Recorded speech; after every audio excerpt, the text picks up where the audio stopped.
Good morning, afternoon, evening, ladies and gentlemen. I'm George Moss again here at allpointstv.com, and I'm always waiting here to get the signal for John, who is our technician here in the studio, and he has given us a signal to start, so we're going to start. When John waves his hand, that's a good time to begin the program. I'm very glad to be here today. We're going to be making some news today, and I think in terms of something I'm going to point out that all the pundits have missed, and I'm going to say a few things here that will clarify what we're dealing with in terms of the present situation with the so-called Russian collusion case, which is a hoax, and I'm going to tie that back into Watergate. And I want to say a couple of things that I think everybody in the country has missed about how that ties into Watergate. And I'm going to try to bring those two issues together to show you how we have been duped for a long time by these hidden monsters who are behind the scenes doing this country in with their nonsense. We have a Congress and we have politicians that are where they've always been from. We have politicians from hell. And this is not a new place. We've had politicians from hell ever since they've been on the planet. And they've done a very good job of covering their tracks throughout the history, and of course throughout the history of the United States. These people are really some wicked people that run these governments. And I want to just bring in right now and just say this also as an addendum to that particular comment, is that when Lord Acton said in his comments about power, when he said power tends to corrupt and absolute power corrupts absolutely. Let's get past the fact it's grammatically unprofound and incorrect. If power tends to corrupt, then absolute power will tend to corrupt absolutely. But he said when he said power corrupts, power tends to corrupt, and absolute power corrupts absolutely. If it tends to corrupt, then it has to tend to corrupt absolutely if there's absolute power then. But let's get past that. To what he had found out is that the politicians tend to be corrupt. And his explanation for that was they're willing of power rather than the people that are seeking power do not have virtue, which is the point I was making this past weekend. One of my friends, I'm not going to be in this very long because I have a lot of things I want to talk about today, and I want to try to bring you up to speed in terms of how this present event connects in very interesting ways and in very different ways than what's been talked about in the past by those who took us through Watergate. And now we're going through another crisis created by these politicians.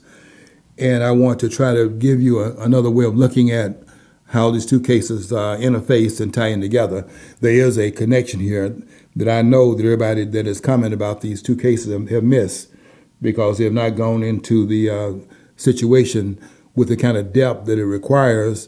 And also, I tell you another part of it is that we're not a very literate society, as quiet as that's kept. You know, most persons read on the surface, and they're not. And when you read things that require a certain amount of in-depth understanding, you have to be analytical in order to do it. And we don't have a lot of people that are analytical in this country. And this is why they missed this point I'll be making later on in this program about how Watergate ties into what we're presently dealing with. And I will show you exactly the connection between the two and how I began to discover this after I began to see some things that I had missed initially in the Watergate case. But I'm not missing it now, and I can prove what I'm going to be saying here today, which is very controversial. But let me start out. I don't want to miss out on a claim I made some time ago. I think this might be the reason why my program last week did not get aired on the other networks. And I didn't mention one of the networks today because I'm not sure if it'd be aired this time too. Because if it was not aired last week, for whatever the reasons were, probably because it was too controversial, then I know for a fact that it will not be aired this week because this is even more controversial. Does not mean it's wrong. and I'm going to be right and they're going to be wrong. But let me start out with Alan Dershowitz, because this man, I have to just tell you right up front, this man is one of the biggest imposters out there. And every time I look up, they got Alan Dershowitz, who, by the way, has been banned from CNN and MSNBC because although he is a Democrat on the left, he has not been told in the water for the left as they require. He's been showing a little bit more independence from what they're talking about, and so he's not brought on the air anymore by those persons. I don't know if it'll be in the future. I'm talking about what's going on right now. And so Alan Dershowitz is not one of the person that's on the other networks, the liberal networks. You see him now running on with the people that are in the conservative community. Does not mean that Alan Dershowitz is conservative. But I want to read an article here that goes back into the history of Alan Dershowitz, goes back to the year 2015. And there's an article that appeared in the New York Times, and it's titled Alan Dershowitz on the Defense. And then it has, in parentheses, it has his own, meaning his own defense. So I'm going to read quite a bit of this article and let you draw the conclusion about this man, who I said last week that I consider, as a personal view, I consider this man to be sleaze, and also a constitutional imposter. You just cannot say the things that Alan Dershowitz has been saying and be a constitutional scholar. And I'm going to read this article here, and you make your own conclusion about how you see this man. This article came out. This article was put in the New York Times, December the 12th, 2015. And I have this article in my archives, and I wanted to bring it to your attention. And you can go back and read it for yourself if you want to get some more personal understanding of what is being said here.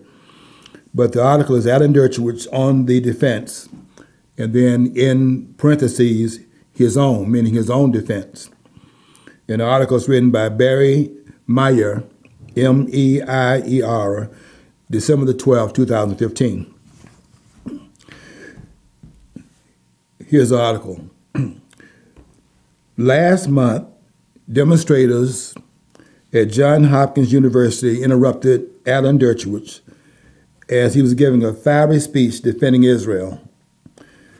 The disruption normally would not have fazed Mr. Dershowitz, a former Harvard Law School professor who thrives on controversy and relishes taking on opponents in and out of the courtroom.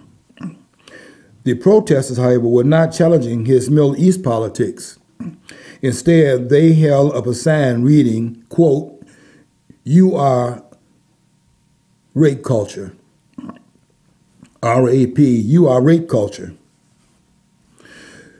Mr. Dershowitz knew what it meant. A decade ago, which would have been 2005, he had defended a friend, a money manager named Jeffrey Epstein. Somebody go look that name up. Jeffrey Epstein, Epstein. After authorities in Palm Beach, Florida found evidence indicating that he was paying underage girls to give him sexual massages. The lawyer, meaning Dershowitz, led a scorched earth attack on the girls, and with a team of high-priced lawyers, cut a plea deal for Mr. Epstein that the local police said was too lenient. Over a 5-decade career, Mr. Dershowitz has represented some of America's most prominent criminal defendants, including O.J. Simpson, Leola Hamsley, Mike Tyson, and Klaus von Bülow. Now he finds himself on the other side in a legal battle to clear his own name. At 77, he is struggling to absorb a bitter lesson that choosing the wrong client can exact his own costs. Last December, as part of a filing in an ongoing lawsuit, this is 2015 now, a woman charged that Mr. Dershowitz had sex with her when she was underage. Mr. Dershowitz called the claim an outrageous lie, and over the last year has faced fallout from the accusation. This is very serious, Mr. Dershowitz said last month. It is at his apartment in Manhattan. It involves my life, my legacy, my career, my history, my reputation.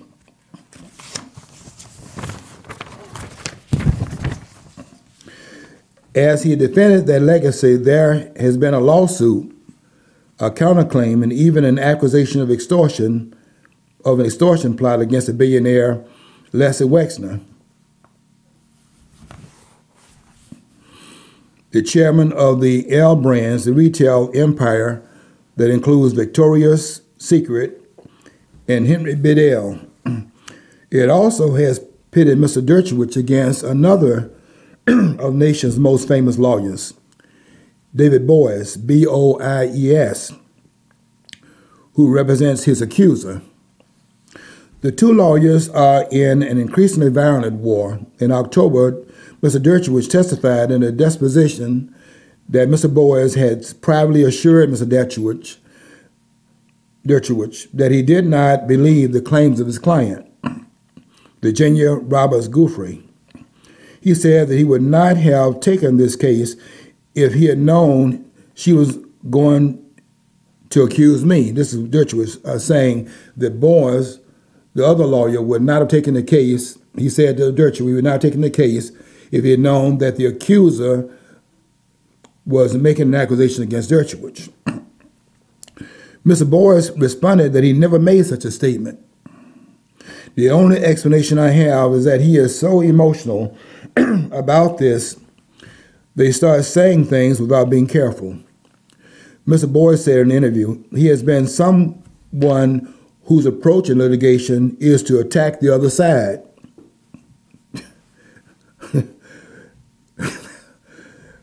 Okay, I can go. I don't want to get off on that. That's okay. That's another discussion I could have about why that has worked for Dershowitz, because Dershowitz understands due process, and so what Dershowitz made a career. His $25 million, by the way, he's made a career out of attacking the evidence, and that's because prosecutors are not very careful in violating due process rights. So, you know, there are two kinds of due process rights.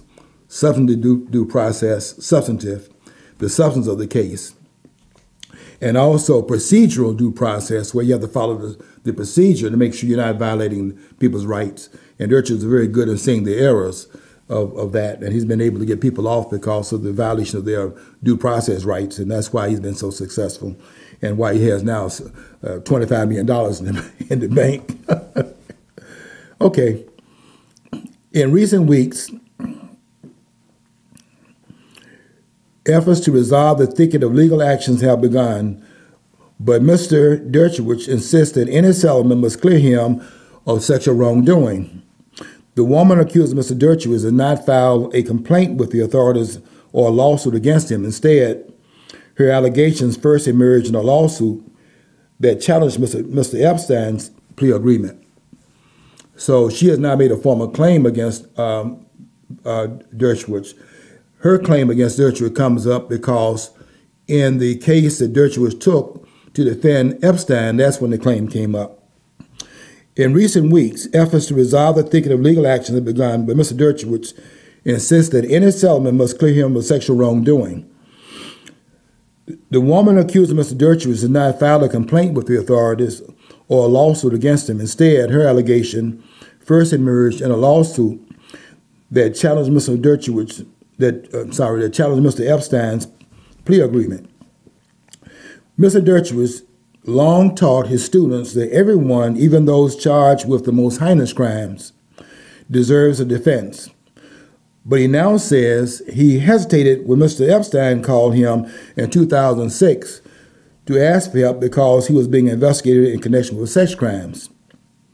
I said, this is Dershowitz talking, I said, look, Jeffrey, we're acquaintances.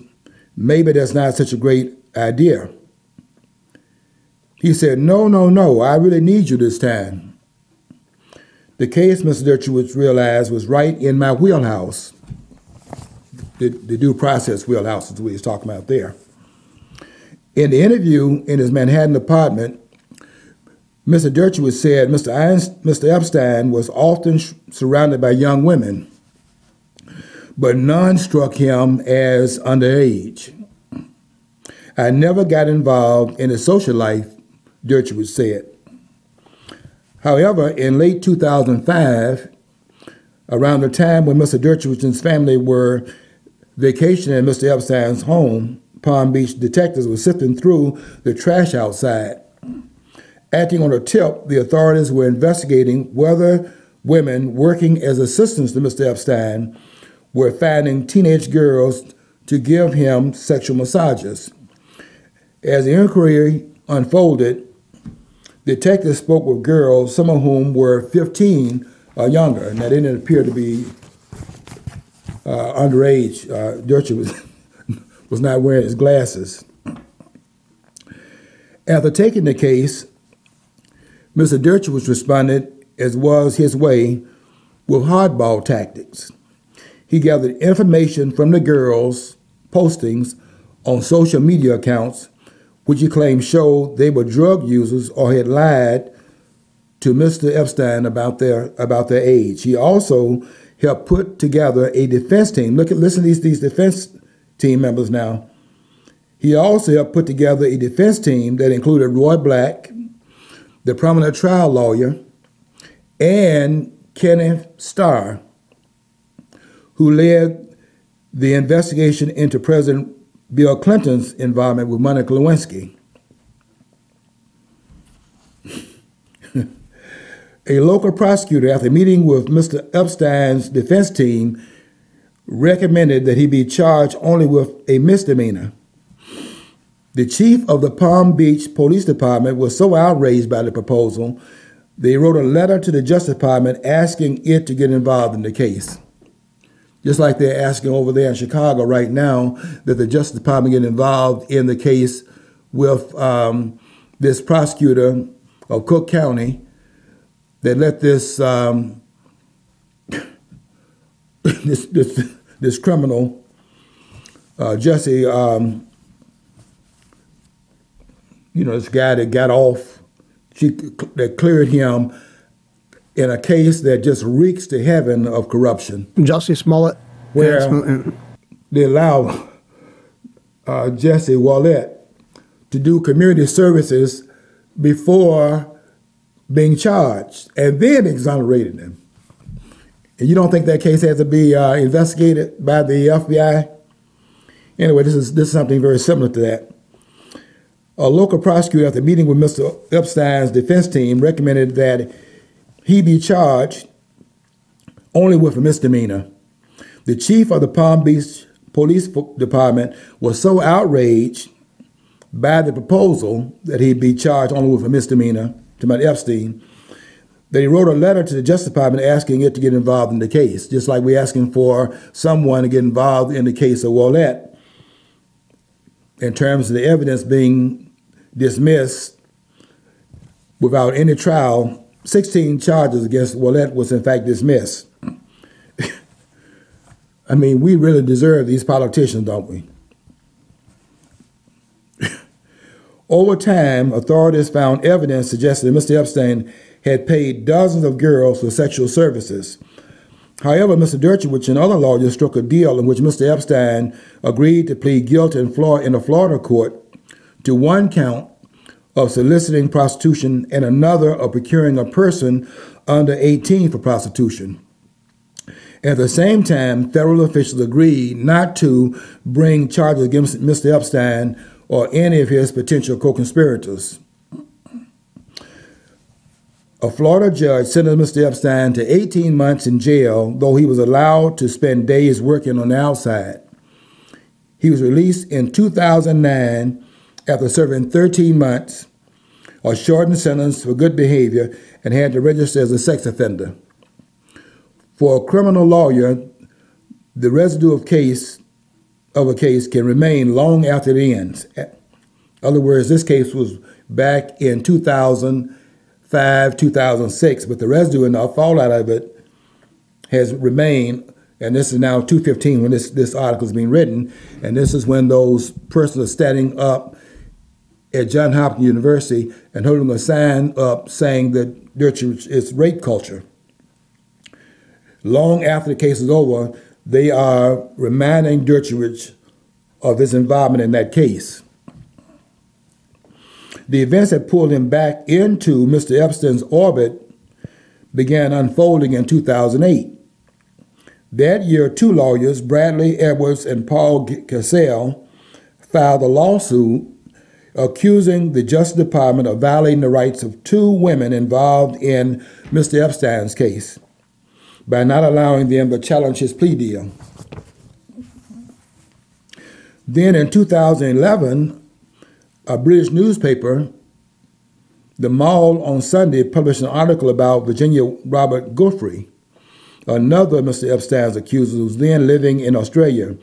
Ms. Guthrie, now a 30-year-old mother of three, told the newspaper that Mr. Epstein first started paying her for sexual services when she was 15.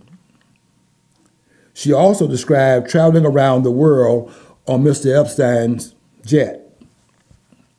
Basically, I was training to be a prostitute for him and his friends who shared his interest in young girls, Ms. Guthrie told the newspaper. Soon afterwards, the lawyer suing the Justice Department interviewed Ms. Guthrie and asked her if any of Mr. Epstein's friends might have information about his exploitation of girls. When they mentioned Mr. Dershowitz, she replied, yes, according to a transcript of the 2011 call. Mr. Boyens, the other attorney, Mr. Boyens' firm soon entered the fray. In late 2014, a lawyer at the firm, Boyers, Scheller, and Flexner, the law firm, agreed to represent Ms. Guthrie in legal matters not directly related to the Justice Department lawsuit. When Mr. Dershowitz's name surfaced in the lawsuit, another lawyer at the firm agreed to represent him before realizing that Ms. Guthrie was, let me turn over the page here, was already a client.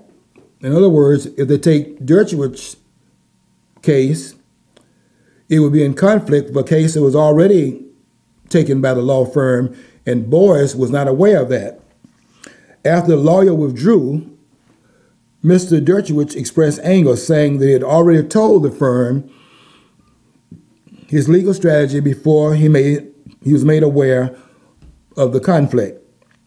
Mr. Boyens called the claim frivolous.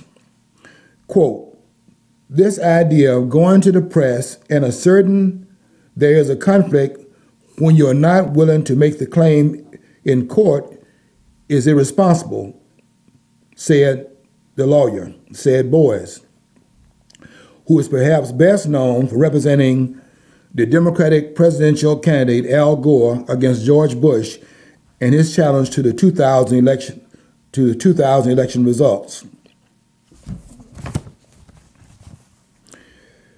Mr. Dershowitz says he is no longer friendly with Mr. Epstein, who lives once again in his lavish Upper East Side mansion. Still, like it or not, the lawyer remains tethered to him. In other words, even though he no longer has any contact, we still remember Dershowitz. We still remember Dershowitz having been tethered to this case. We're coming up on a break right now at the 26-minute mark of WFOV, and we will allow them to take their break, of course, And then 4 minutes beyond that, we will welcome them back from the break. And we will be looking forward to that. Right now, we are going to continue what we're doing here with our studio here at allpointstv.com. Mr. Dershowitz says he's no longer friendly with Mr. Epstein, who lives once again in his lavish Upper East Side mansion. Still, like it or not, the lawyer remains tethered to Epstein. Having defended Mr. Epstein, he said that he could not express his feelings about him. Finishing up the article, it says these things. Several well-known criminal defense lawyers said that personal attacks were an occupational hazard. Quote, Allen has never shied away from a fight in his life, said Abby Lowell, a lawyer in Washington whose clients have included lobbyist Jack Abramoff, who was convicted of corruption in 2006. He has been that kind of lightning rod. For a man who has never lacked for self-confidence, Mr. Dershowitz now finds himself saddled with regret. 2 clients, he said, have backed away from him because of his accuser's claims, and he worries whether a university like Johns Hopkins will invite him to give speeches or present him with awards. He now says he thinks that he should have said no when Mr. Epstein called. This is a quote from Dershowitz.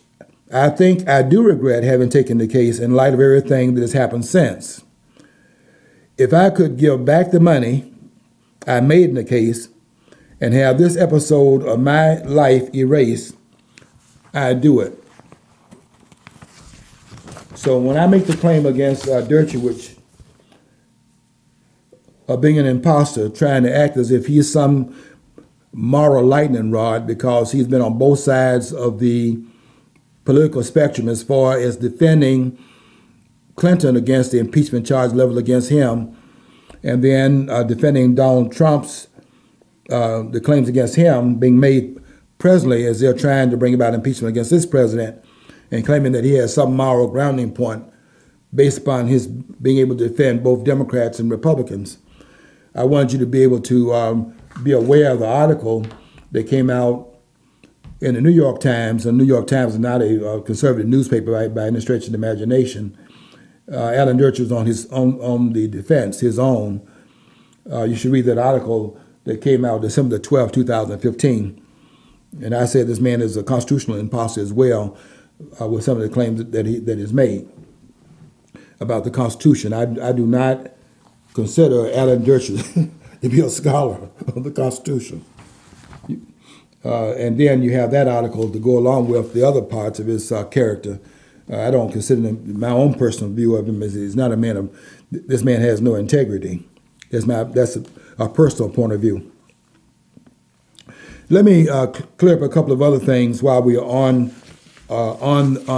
some things here that deals with the Constitution, and then I want to give my analysis of the connection between Watergate and the present investigation that just now ended, but not ended in the sense that they're still going to be investigating this president because they're not going to let this go because of the corruption of our politicians, who are some of the most sleazy politicians on the planet. But all politicians are this way. But they are just as bad here as they are somewhere in some of these other countries. They're not any better here than they are elsewhere. Politicians are pretty much the same all over the globe, and have been this way throughout history. And that's what Lord Acton missed, by the way. And so I'm going to get into that later on, but I want to cover some other things first. Let's welcome back, before I get into that part of our discussion, though, let's welcome back WFOV from their 4-minute break, and we're very glad to welcome you back. We're not very far from where we were when you left, and so we will, the heart and soul of what I want to talk about is on the other side of the break anyway. So we're not very far removed from where you were when you took your break. Let me deal with a couple of cleanup issues. There was a question that came up in our conversation in the studio about who was eligible to be president, and I want to put on the screen right now Article 2, Section 1, Clause 5. And as you see it on the screen, I'll read it from the text, so you'll see that it's in, this is the Constitution, right? One of my copies of the Constitution. And I'll read this from the book, so you'll see this as saying, as it is in the Constitution. This is Article 2, Section 1, Clause 5, and it says, these are the qualifications of being president. No person except a natural-born citizen or a citizen of the United States at the time of the adoption of the Constitution shall be eligible to the office of the president. Neither shall any person be eligible to that office who shall not have obtained to the age of 35 and been 14 years a resident within the United States.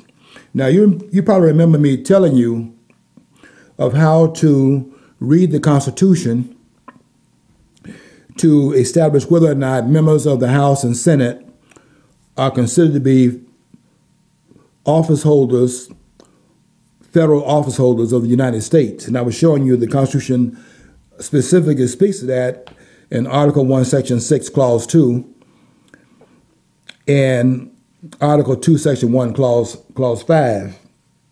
I'm sorry, Article 2, Section 1, Clause 2. And I was showing you how to read it, so you could see that it does establish, if you know how to read it, that those office holders, that is, say, members of the Senate and the House, are not considered to be federal office holders because of the word other is missing in both those clauses, in Article 1, Section 6, Clause 2, and Article 2, Section 1, Clause 2.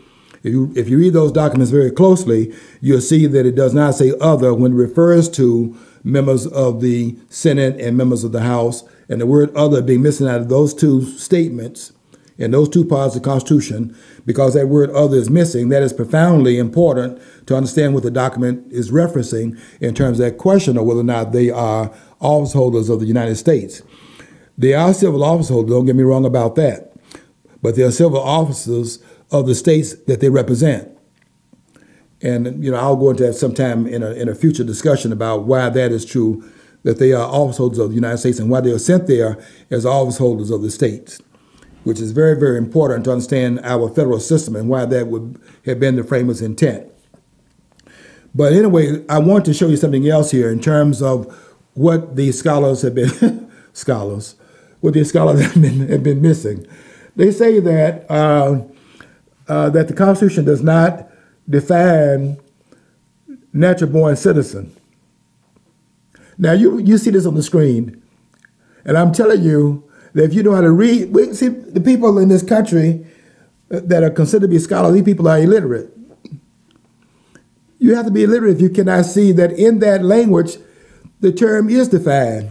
So just as I showed last time in our conversation about the members of the House and Senate, and how the word other is very important in terms of its not being placed in either one of those two sections I just told you about in the Constitution, Article 1, Section 6, Clause 2, and Article 2, Section 1, Clause 2. I was showing you how the word other missing from those two clauses is important because it does not link the members of the House and the Senate to civil office holders. If it did, it would have said and other civil office holders, because it would have made them civil office holders of the United States. But it does not do that, and that's profound. That's what these scholars have missed, so-called scholars. Now, here's what they're missing in Article 2, Section 1, Clause 5. Let me read something to you. Let me read it to you again, and let me tell you what they're missing. Very important. No person except a natural-born citizen or a citizen of the United States at the time of the adoption of this Constitution shall be eligible to the office of the president. That's the important part. And also, I'll read the other part too. because I'll have to tie that in as well. Neither shall any person be eligible to that office who shall not have attained to the age of 35 years and been 14 years a resident within the United States. You know, see, I consider these scholars to be clowns. To be honest with you, I don't consider them to be scholars. Well, okay, they're scholars because they have attacked the body of information and they have an understanding of the information. That's how they're scholars. But they're not intellectuals. And I'm referring back to Ayn Rand and that delegation of that. They're not intellectual scholars. They read a lot of information and they are pretty much aware of what the information says. But to be an intellectual, you have to create information. As Ayn Rand did. Ayn Rand was an intellectual. So are the founders. They're intellectuals. But because they created out of whole cloth a constitution that the world had never seen before, and they did it out of whole cloth without anything that they could base it upon because it never been done before. So they are intellectuals, and Ayn Rand says they are the first intellectuals, and so far, since she died in 1982, and so far during her lifetime, since she lived between 1905 and 1982, she said so far the last intellectuals this country has produced, and so far that's true. On the other side of her life, we have to say the same thing she said before she made her transition. Intellectuals, we don't have intellectuals in this country. If we did, the people would not be so blinded because the intellectual would be leading them. We would not be so confused, is what I'm saying here. But the intellectuals the scholars have furthered the confusion in the society.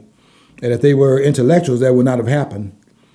Because intellectuals would, in fact, be laying out the truth and would not be doing what politicians do. That's what scholars do. Scholars are politicians.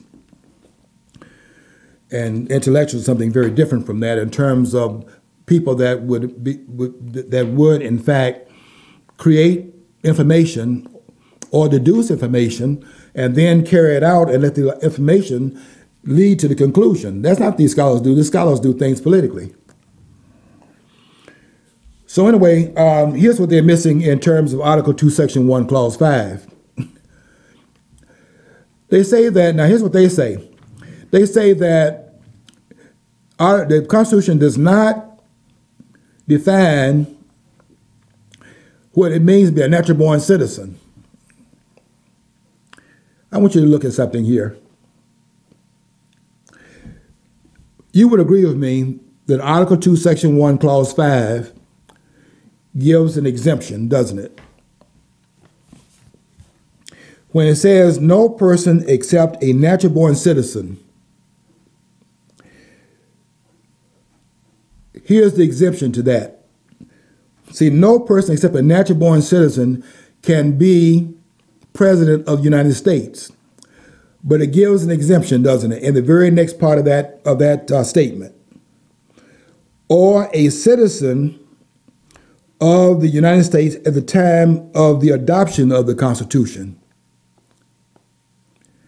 So then, no person except a natural born citizen can be president of the United States, but it exempts those who are already citizens at the time of the adoption of the Constitution.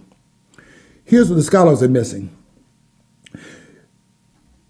Just as I told you about the word other, I want you to look at something here that they missed. All of them have missed it.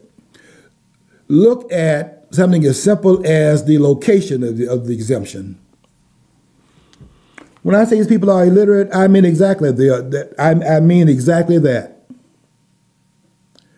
Look at the location of the exemption. You would admit with me that there is an exemption to it. But what is an exemption to? And that's what they miss. The location of the exemption. No person except a natural born citizen.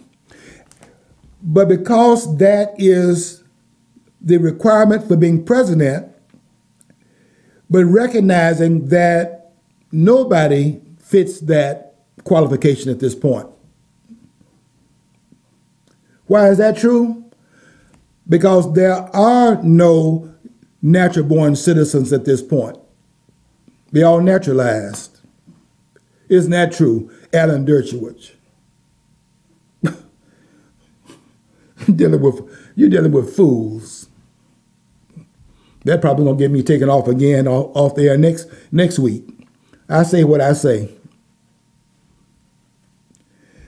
No person except a natural-born citizen, but it gives an exemption right next to that particular part of that statement. And it does it, and the location of the exemption shows what's being exempted. What's being exempted here is the natural-born citizenship part. And why is it right next to that? Because all of the ones who would meet the other criteria, all the other criteria, except the last part, 14 years in the United States. They don't meet that either. But the part that is next to is the part that says no person except a natural-born citizen or a citizen of the United States at the time of the adoption of the Constitution. Because if you require a natural-born citizen at this point, without any exemptions, nobody in the country can run for president. Look at the location of the exemption. If these people could read, they would not have missed that all these years. And yet they think that they have to go to the Naturalization Act of 1790 to get the understanding of the naturalization of the natural-born citizenship claim, which is not even to discuss natural-born. They went off into a tangent in that part because it's a Naturalization Act of 1790. Do you want to show they went into and got off into a tangent and dealing with natural-born, which is not what they can do. Do you want me to show 1790? In a Naturalization Act. Do you want me to show that? Because Article 1, Section 8, Clause 4, I'm exactly right and they're wrong. Article 1, Section 8, Clause 4 gives Congress the power to create a Uniform Naturalization Act. And that's what they were charged to do in terms of the Act of 1790, but they went off into a tangent. And they started talking about natural-born and tried to define that and so on and so forth. And people were saying, well, they should have had an understanding of it because they were all 8 of the ones on that commission, and there were 11 of them on that commission that was in fact bringing up the naturalization clause in 1790. 8 of them were at the Constitutional Convention in 1787. So they said, well, since they're at the convention, they must have known what the intent was. Well, it's very interesting, isn't it? Those that were at the Constitutional Convention did not write the intent, and then later on they're going to write the intent out in the aftermath of the Constitution being drawn up. I told you we're dealing with clowns, and that's what they are. I don't consider them serious. These scholars are not serious. And for them to say that there's nothing in the Constitution that defines natural-born citizenship, I'm showing you it's defined there. Because if, in fact, no person except a natural-born citizen can be president, and you understand that the country was born in 1776, that's what Abraham Lincoln is talking about when he says 77 years ago, our fathers brought forth for this country a new nation conceived in liberty and dedicated to the proposition that all men are created equal. 87 years ago then, from 1863, when Abraham Lincoln gave that speech November the 19th, 1863, commemorating a battle that occurred, don't tell me, July 1st, 2nd, and 3rd, in the bloodiest battle of the Civil War, which I'll be going to that. Hopefully I'll be able to get to that next week, because you're not going to like what I'm going to be saying about that either. Because what I'm going to be saying in that next week, if I get around to it, if nothing else breaks, is that the South was right. And I won't be saying the South was right because they were right about slavery, but this war was not about slavery. And I plan to clean it up also,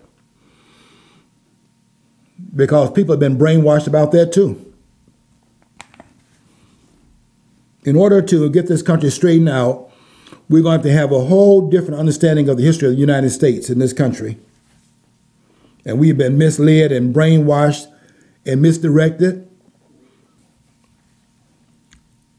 throughout our high school career and throughout our lives. But I plan to clean that up as well.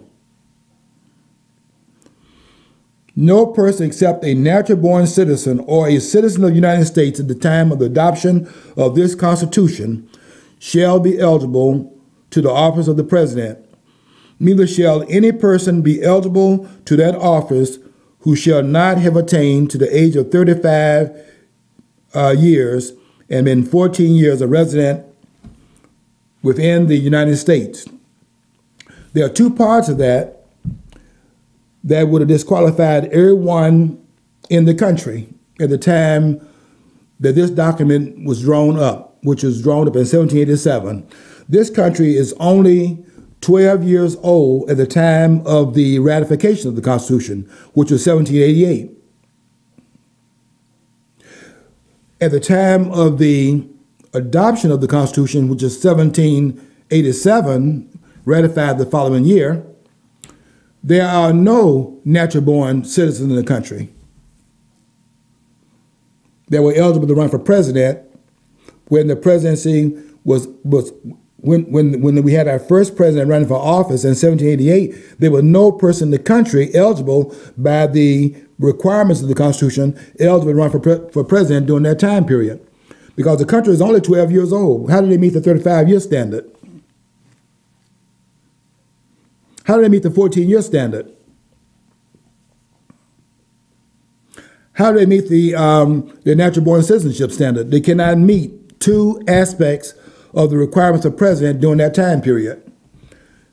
There are no persons 35 years old at that time that could have met the natural-born status, because everyone that would have been eligible at 35 years of age, everyone would have been born when this country was a subject of Great Britain at that point. That's why they have that exemption. And that's why the exemption is right next to natural-born citizenship, because it's given a caveat to natural-born citizenship in the very next part of the sentence. You silly scholars. I don't have no respect for you. This is sickening that these people are teaching at the university level, and none of these clowns, that's what they are, have been able to look at a sentence, Article 2. This is ridiculous. Section 1, this is the very first part of it. In Article 2, there are 4 sections to it. Is that right or wrong?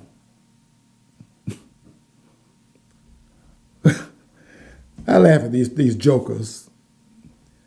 I don't take them seriously. I mean, I heard, that's some people I respect. I heard, what's the person that is the #1 radio host, Limbaugh, Rush Limbaugh. I heard Rush Limbaugh that was trying to talk about, I have a lot of respect, but don't get me wrong, Rush Limbaugh is one of the great minds in this country. But he gave me a headache when he was talking about the reason why we have the Electoral College. That gave me, and so did Mark Levine. Now, Mark Levine gave me a headache on something different, although he doesn't understand it either. Mark Levine gave me a headache when he was trying to discuss, what was Mark Levine discussing in terms of, he was discussing the impeachment process. He was wrong on that. Although great in some other areas, I mean, these are smart people. But in terms of the Constitution, I got to tell you something. They don't have it. They think they do. They don't have it. Because and that's why they keep telling us what the court says. I don't care what the court says. You wait until next week. When I get to why those 11 states left the Union, when I get to the real reason why we fought a war in this country. And you can say what you want to say about it. I'm going to prove what you're saying about it by what you've been taught by these scholars is incorrect. And I'm coming behind them to correct them. And what they're going to do when I give my analysis of it, they're going to shut up. Just like they're going to shut up on Article 2, Section 1, Clause 5. That's what they're going to do. Because they don't have it. They think they do. This country is illiterate. And we have the blind leading the clueless. Let me clean up something. I don't even know if I don't even know if I'm able to get to what I really want to say today, because I want to make see, I've not even made any history today, and what I really want to say, I haven't even gotten to that yet. I'm coming. I hope I have enough time to get to it. If not, we'll get to it next week. But let me clean up a couple of things here, based on Article 2, Section 1, Clause 5. And I want to involve Obama in some of this as well. First of all, the question of whether or not Alexander Hamilton would have been eligible to be president. If he were, here's an article that I brought off the internet. If he were natural born, would Alexander Hamilton have become president? Was he eligible? Listen to this carefully. Alexander Hamilton was qualified to be president because he lived in the country at the time of the ratification of the U.S. Constitution. That's why he's eligible. The, quote, natural-born citizen thing didn't limit him.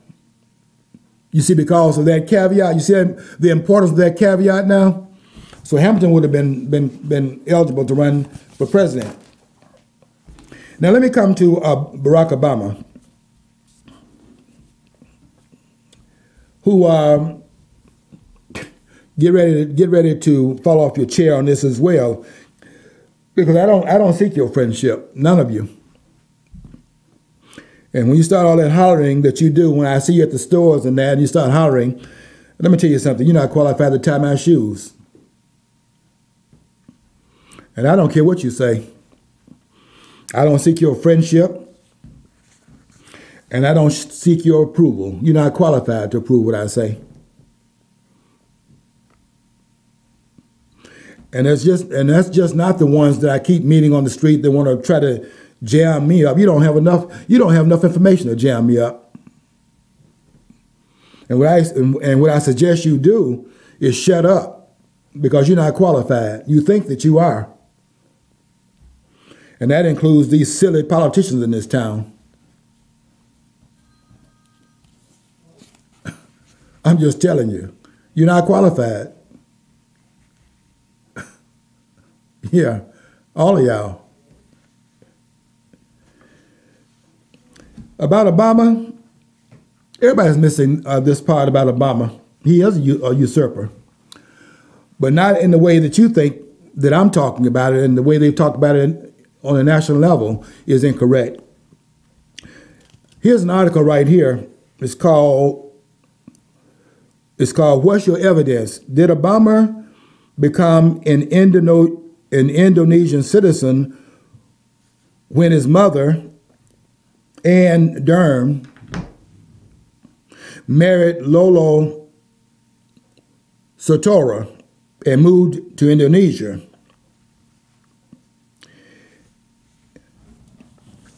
And the answer to that question is that if you establish that Obama was born in Hawaii, and I don't deny that he was born in Hawaii, that's not my objection to him as president. My objection to Obama is much more personal than that. And if blacks weren't so brainwashed in this country, they would have also been upset with this man. And if the Negro caucus, made up of Negroes in the Congress, if they were representative of black people, they would have been upset also. But this is part of the foolishness that we have in our government, and they are some of the biggest fools in the government. They're not representing anybody. The Congressional Negro Caucus is made up of a bunch of ignoramuses.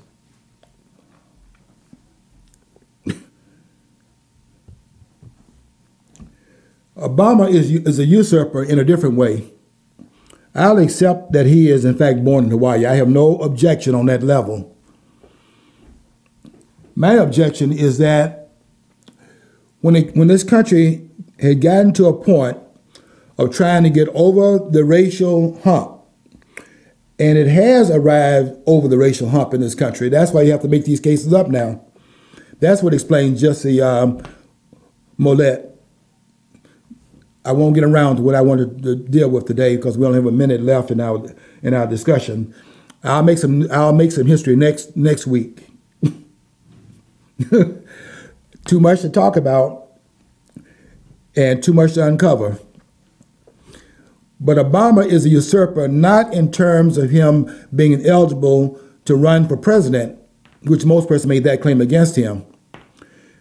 If his mother was a citizen, he was born in the United States, he's an American citizen. We've had 4 presidents where only one parent was a citizen of the United States.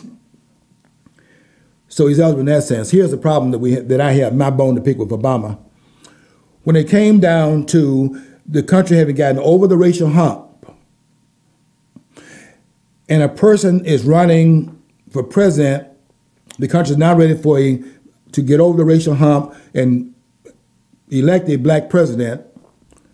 Obama, who has no stake in the history of blacks in this country, as one of the descendants of those in that cotton field, Obama stood up in their stead and ran in their space. That's my argument against him. Obama was disconnected from that history. And that's my complaint. Next week, we make some history here in a whole different area. Stay tuned. Until next week, I want you to follow your dream. Because if you don't follow your dream, you'll never know what's on the other side of the rainbow.